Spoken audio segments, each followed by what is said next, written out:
Hey everyone, it's Leslie Hassler. Give me a second. I forgot to plug in my mic. Let's see if we can do this without disrupting the world. So, I am a little early. There's a reason for that. I scheduled this before I scheduled some volunteering with me and my boys. And so based on what happened the last time we volunteered for the North Texas Food Bank, I was like, oh, I can keep it a date. That's not a problem. Because it takes a while for volunteers to get checked in and all that nice, fun stuff. Um, yeah, so we're at Fair Park today, and it's massive. So we are doing the pandemic emergency food distribution. So after the food gets packaged and boxed up at the distribution center, this is where they give it to the people who have requested assistance. There's 4 massive lines. Our last time there was 2. The amount of food that's out here to distribute is huge. So I, in good conscience, cannot sign up for something and not be present. So we're coming on early while the volunteers are still checking in, because I have a feeling the next 4 hours are going to be a little insane. Which, it kind of leads in a little bit to our discussion today. And so I was talking with one of the people who had gone through our 5-day challenge, which was a couple weeks ago. And I said, what did you like? What was your favorite day? What could we do better?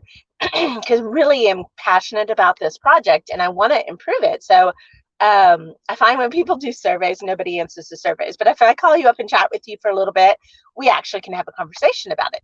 So she was expressing what she liked and what she didn't like. She's been around my work before. And she goes, well, I got to tell you, Monday, I thought you had lost touch.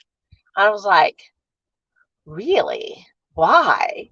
She goes, well, Monday was the dream day. It was the day of vision. And she shared with me, she's like, it's I've been finding it hard to dream right now.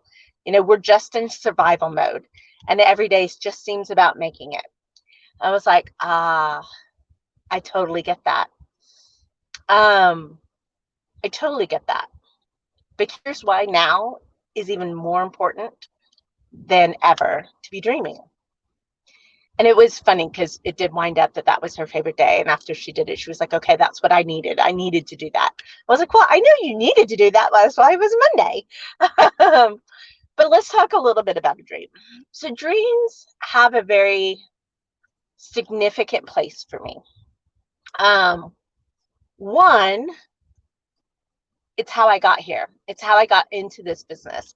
And so part of it is I sat down to do a speech because I can speak and it doesn't scare me to get up in front of people. I don't even need to know what I talk about and I can still get up in front of people. So I sat down to write a speech to market my first business.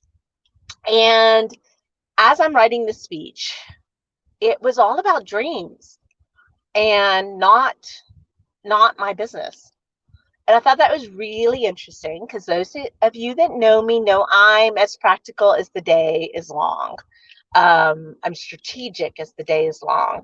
I'm not known by a lot of people for my dreams. It's because they're crazy. But dreams just mean everything. I mean, they're that vision, right? And kind of the touch point for today. The reason why I like to volunteer for the North Texas Food Bank is because I grew up really poor. I know what it's like to look into a pantry and not find something to eat. I know what it's like to eat the same thing because it's cheap. There's certain things from my childhood, guys, I can't eat as an adult. Hot dogs, I can do pasta. I've gotten better. I don't eat spaghetti, though, because we had a lot of spaghetti. Tuna fish. Hot dogs, my husband laughs. He's like, yeah, it's like once every 10 years you ask for a hot dog. Really, I'm not a fan of hot dogs. Not a fan of tuna or macaroni or ramen anymore. I mean, just some of those things is what we bought to be able to have food. And thankfully, we could buy something. But looking back, our family should have been on assistance for sure. I classify, if I had to give my childhood a grade, I would say D to F. There were some good moments, but that wasn't every day. And so it was hard. It was hurtful. There was a lot not great. And I kind of joke some days that I should have, every bit of my childhood is worthy of Geraldo or Maury Povich or, some of those kinds of stories. And maybe, I don't know, I think it's a mindset, but the way that I handled that was to dream. So when I got left at home and everybody else got to go somewhere or something like that, and I was like a Cinderella. I honestly felt like Cinderella, which I guess that says something about my confidence. But I was chief cook, bottle washer, lawnmower, housekeeper, all these things.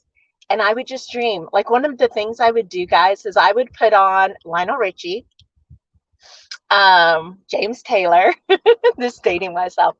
And I would, like, All Night Long by Lionel Richie, I would play that song over and over and over because it was a party, right? It was just a fun time.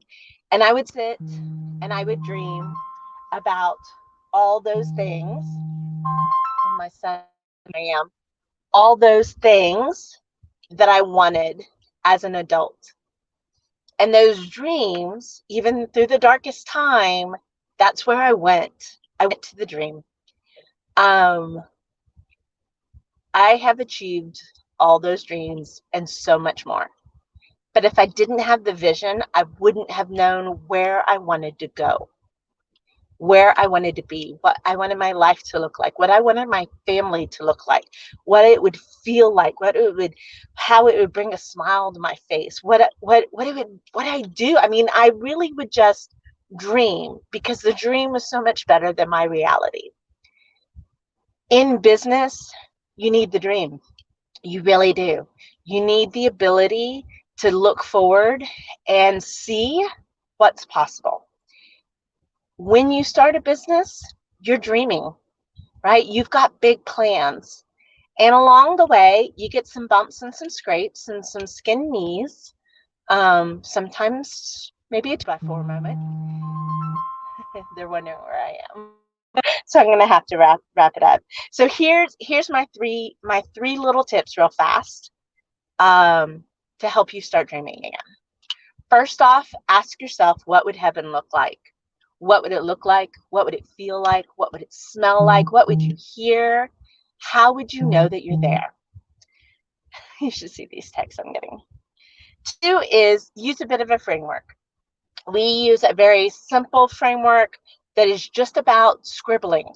It's about a stream of consciousness. It is not about being perfect, because guess what? Dreams can morph. Dreams can change. You can figure out that's not what I want, and nobody is going to get on to you. Well, somebody might say something, but then they don't understand. I won't get on to you if you shift, if you change, if you pivot, right? Because that's learning, and that's part of life too. And then I'll leave you with the third one. When you've got that dream, remember this formula. Be times do equals have. We're really good at the do, really good at the do. We get busy, we get lost in the do when we don't know how to be. But who do you need to be so that you can do what you need to do so that you can have what you want to have? Be times do equals have.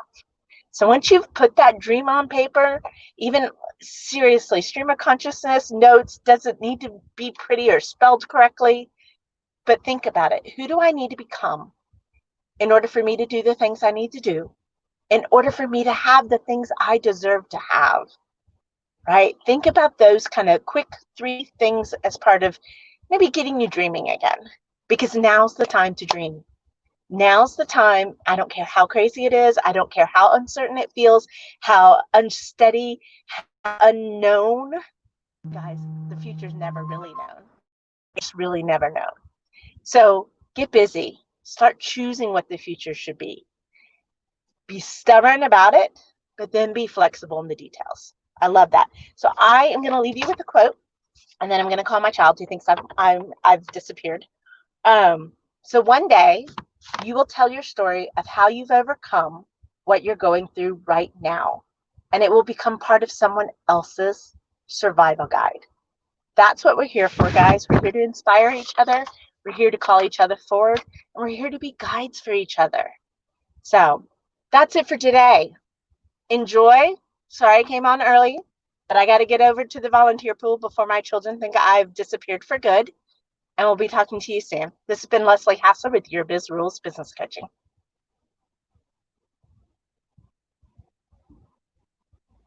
And